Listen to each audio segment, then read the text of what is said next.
समाधानाला. जग जिंकावे गोडवाणीन, जग जिंकावे प्रेम भावान. प्रवचन ऐकावे मन लावून, प्रसन्न होईल हे तन मन.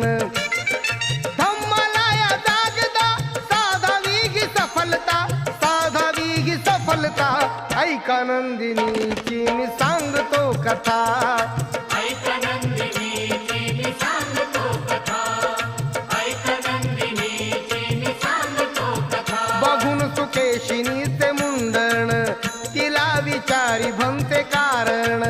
सुकेशिनीने जे कथन केले, ऐकून भंतेजी चकित झाले.